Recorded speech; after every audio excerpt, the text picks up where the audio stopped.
Good morning, student. I am Bhupendra Bairagi and I welcome you to my YouTube channel Learn English with Bhupen Sir. Today we will discuss the first poem of class 8 book Honeydew, and the name of the poem is The Ant and the Cricket. This poem is all about the savings and a person who saves for future, right? Here the title is The Ant and the Cricket. So as you can see, both the characters are animals, right? So poet is describing why he uses these characters. So let's start. Before starting, I request you, if you really like the video, so hit the like button and subscribe to my channel. So let's start with the poem. A fable is a story often with animals as characters that conveys a moral. क्या कहा गया है कि fable क्या होती है? Stories होती है, कहानियाँ होती है, फिक्शन होती है, जैसे कि मैंने वर्ड मीनिंग दे रखा है नीचे, जो कि अक्सर एनिमल्स को कैरेक्टर में रहती है, कैरेक्टर में लेती है और वो कुछ एक मैसेज कन्वे करती है, एक चीज़ें एक जो है शिक्षा बताती है लोगों को. तो यहाँ पे जो ये पोएम है ये भी एक शिक्षाप्रद पोएम है, ये भी आपको कोई ना कोई शिक्षा देगी. बिल्कुल अच्छे से सुनिएगा, बहुत काम की है. तो यहाँ पे वर्ड मीनिंग जो है, फेबल मतलब फिक्शन, ऑफन मतलब फ्रिक्वेंटली, कन्वे मतलब कम्युनिकेट और मोरल मतलब लेसन. अब आगे बढ़ते हैं हम लोग. This poem about an ant and a cricket contains an idea of far-reaching significance, which is as true of a four-legged cricket as of a two-legged one. यहाँ पे पोएट कह रहे हैं कि ये जो पोएम है एक एंट और क्रिकेट की है. एंट मतलब चींटी और क्रिकेट मतलब कि झिंगूर. उसमें एक आइडिया है, एक विचार है, फोर रिचिंग सिग्निफिकेंस. ऐसा विचार है जो कि दूरगामी आपको फायदा पहुंचाता है, दूरगामी जिसका महत्व है. फोर रिचिंग सिग्निफिकेंस मतलब एक्सटेंसिवली इम्पॉर्टेंट, राइट. अब which is as true of a four leg cricket as of a two leg one. यहाँ पे पॉइंट ये कह रहे हैं कि ये जो आइडिया है, ये जो इम्पोर्टेंस है, ये केवल चार पैर वाले झिंगूर के लिए नहीं है, दो पैर वाले झिंगूर के लिए भी है. अब दो पैर वाला झिंगूर मतलब उन्होंने इंसान को कहा है. इंसान भी ऐसी गलती करता है, वो फ्यूचर के लिए कुछ नहीं बचाता है, फिर बाद में उसको पछताना पड़ता है. Surely you have seen a cricket that has two legs. और वो कह रहे हैं कि पक्के में आपने ऐसा क्रिकेट देखा ही होगा जिसके दो पैर हैं. क्रिकेट वो किसे कह रहे हैं? जो फ्यूचर की चिंता नहीं करता, उसे. तो यहाँ पे बिफोर यू रीड वाला पोर्शन कवर हो गया है. अब हम पोएम की तरफ बढ़ते हैं, पोएम की लाइंस को पढ़ते हैं. पहले हम लाइंस पढ़ेंगे, उसके बाद हम इसके डिफिकल्ट वर्ड मीनिंग्स को देखेंगे और हम मतलब को समझते चलेंगे. सो स्टार्ट करते हैं.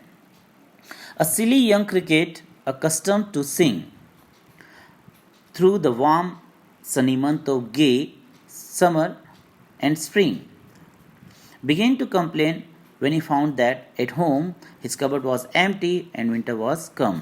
तो यहाँ पे जो अंडरलाइन किए हुए हैं वर्ड्स हैं वो टफ वर्ड्स हैं, उनके वर्ड मीनिंग आपको ब्रैकेट में दे रखे हैं सामने, ठीक है. तो स्टार्ट करते हैं पहली लाइन से. अ सिली यंग क्रिकेट.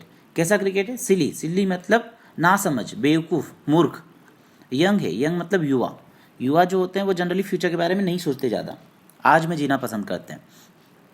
तो वो ये कह रहे हैं कि एक सिली यंग क्रिकेट है. क्रिकेट यानी झिंगूर है, छोटा, यंग है.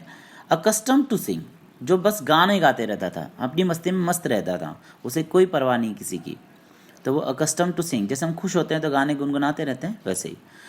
Through the warm sunny month of gay summer and spring. मौसम बदलते रहे, पहले गर्म दिन थे, वार्म थे, फिर sunny months of gay summer मतलब ऐसी समर आई जो कि अच्छी लगती है, गुनगुनी सी धूप आती है. एंड स्प्रिंग, जब बसंत ऋतु आई तब भी. मतलब उन्होंने सारे मौसम में कुछ नहीं किया, केवल गाने गाए, मस्ती में मस्त रहे अपने. जब मस्ती में मस्त रहते हैं, आपने कुछ कमाया नहीं है, तो फिर आप क्या करेंगे? Began to complain when he found that at home his cupboard was empty and winter was come. अब उसको चिंता सताने लगी. कंप्लेन मतलब यहाँ पे उसको खुद को चिंता सताने लगी, वो खुद से कंप्लेन कर रहा है. जब वो अपने घर पहुंचा और उन्होंने अपने कबर्ड को देखा जो कि खाली थी, और अब सर्दी का मौसम आ चुका है. सर्दी के मौसम में उनके यहाँ कुछ भी नहीं मिलता है. अब वो कैसे करेंगे? अब आगे के लाइन में चलते हैं पोएम की. Not a crumb to be found on the snow covered ground, not a flower could he see, not a leaf on a tree. Oh what will become says the cricket of me. अभी क्या कह रहा है? जब उसने cupboard देखा तो cupboard में क्या है? नॉट अ क्रम मतलब कोई छोटा सा टुकड़ा भी नहीं है रोटी का, और ना ही वो उसे मिलेगा. On the snow covered ground, अब उन्होंने देखा कि बाहर जो है सर्दी की का मौसम आ चुका है और वहाँ पे बर्फ़ गिर चुकी है और जो पूरा मैदान है वो किससे भर गया है, बर्फ़ से कवर किया गया है, कवर हो गया है।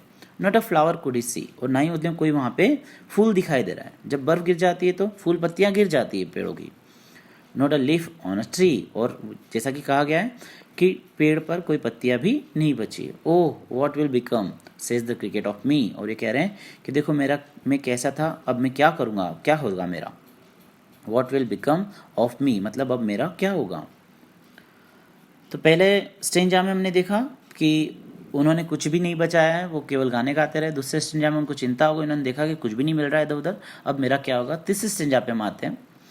Eight last by starvation and famine made bold, all dripping with wet and all trembling with cold, away he set off to a miserly ant to see if, to keep him alive, he would grant him shelter from rain and a mouthful of grain.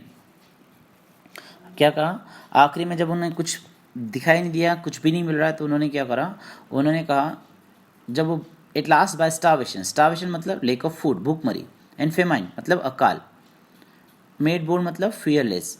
तो क्या कहा कि जब वो भूखमरी में फंस गए, उनको भूख लगने लगी और अकाल पड़ गया, किसी कोई चीज़ नहीं मिल रही, तो उससे वो निडर बन गए। अब आपके पास अब कोई डरने का मौका ही नहीं है, अगर आप डरेंगे तो मर जाएंगे, तो वो निडर बने। और उन्होंने क्या कहा करा, all dripping with wet and all trembling with cold. और हालांकि वो थक भी गए हैं, परेशान हैं भूख के मारे, और वो काँप भी रहे हैं, शेक कर रहे हैं, किस वजह से, ठंड की वजह से, क्योंकि ठंड है, बर्फ़ गिरी हुई है। अवे ही सेट ऑफ, तो वो निकल पड़े, उन्होंने निकल पड़े टू अ मिजरली एंड, एक मिजरली एंड के पास। मिजरली मतलब कंजूस, जो चींटी है वो कंजूस है।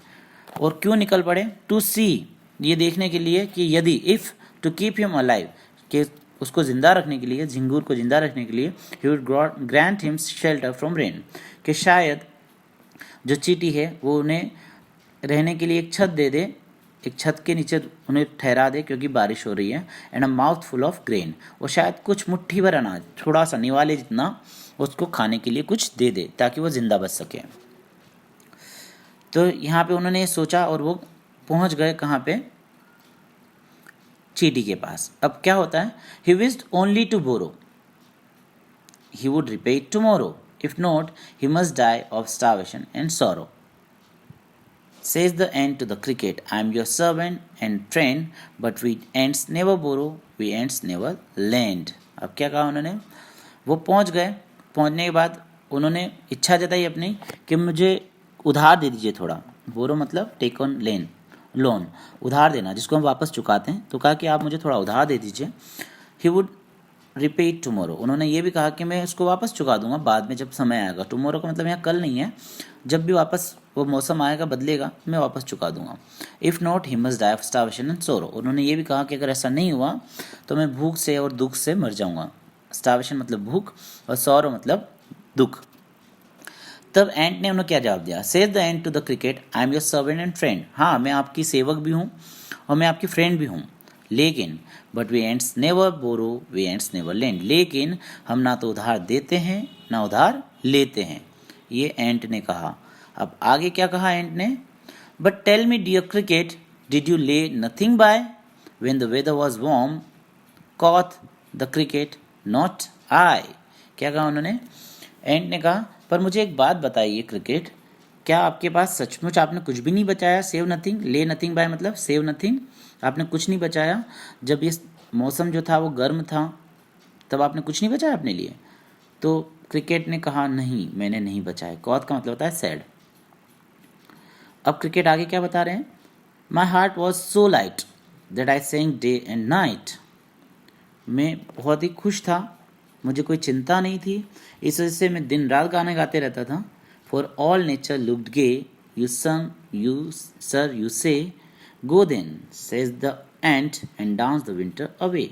अब चींटी जब ये सुनती है तो चींटी क्या कहती है कि जैसा कि आपने कहा था कि पूरा जो मौसम था, पूरी गर्मी जो थी वो बहुत ही प्रफुल्लित करने वाली थी, और आपने कहा कि आप उसमें गाते रहते थे, तो आप जाइए और यू सेइंग सर यू से, जैसा कि आपने कहा कि आप गाते रहते थे, तो आप जाइए, अब जाइए और आप नाच करके इस सर्दी को भगा दीजिए। And dance the winter away, जैसा आपने गाना गा के गर्मी ख़त्म कर दी, वैसे नाच नाच के सर्दी ख़त्म कर दीजिए। इस तरह का जवाब उन्हें एंड से मिला और एंड ने क्या कहा, thus ending he hastily lifted the wicket. और क्या कहा, ऐसा कहते हुए उन्होंने उनके मुंह पर ही दरवाज़ा बंद कर दिया। हैजिटली मतलब हरीडली, जल्दबाजी में। लिफ्टेड द विकेट मतलब जो पोर्शन होता है, फाटक होता है, उसको उनके मुंह पे बंद कर दिया झटके से। And out of the door turn the poor little cricket, और दरवाजे से बाहर निकाल दिया उनको। तो यहाँ पे क्या हुआ, पोएम में अभी लास्ट लाइन बाकी है, उससे पहले हम फटाफट क्विक करते हैं कि क्रिकेट जो है वो पूरी गर्मी भर गाता रहा, बसंत ऋतु में भी गाता रहा, सर्दी का मौसम आ गया। सर्दी के मौसम आने के बाद जब उन्होंने अपने कबर्ड में देखा तो वो खाली था, उनके पास खाने के लिए कुछ नहीं था। उन्होंने ये देखने के बाद जब देखा कि बाहर निकल के देखा तो बाहर ना तो फूल थी ना पत्तियाँ थी, खाने के लिए कुछ नहीं था। तो आखिरी में जब वो भूख से मरने लगे, उन्हें भूख सताने लगी, तो उन्होंने सोचा कि क्यों ना हिम्मत करके वो चींटी के पास गए। चींटी से उन्होंने मदद मांगी कि अगर तुम मुझे मदद करोगी तो मैं ज़िंदा रह सकूँगा, मुझे थोड़ा सा खाना और रहने के लिए जगह दे दो। चींटी ने कह दिया कि नहीं, हम ना तो उधार देते हैं ना लेते हैं। और चींटी ने जब सवाल पूछा कि आपने क्यों नहीं कुछ बचाया, तो क्रिकेट ने जवाब दिया कि मैं बहुत ज़्यादा मस्ती में था, मुझे पता नहीं था फ्यूचर का, इसलिए मैं गाता रहता था दिन भर। तो चींटी ने जवाब में कहा कि अगर आपने गा गा के पूरी गर्मी बिता दी, अब नाच नाच के पूरी सर्दी बिता दीजिए। अब आखिरी की जो दो लाइन है ये पोएट कह रहे हैं, folks call this a fable. Folks मतलब पीपल, लोग। लोग इसको एक फेबल कहते हैं। फेबल मतलब ऐसी कहानी जो कि केवल और केवल एनिमल्स के लिए, एनिमल्स को लिखा करके कही जाती है।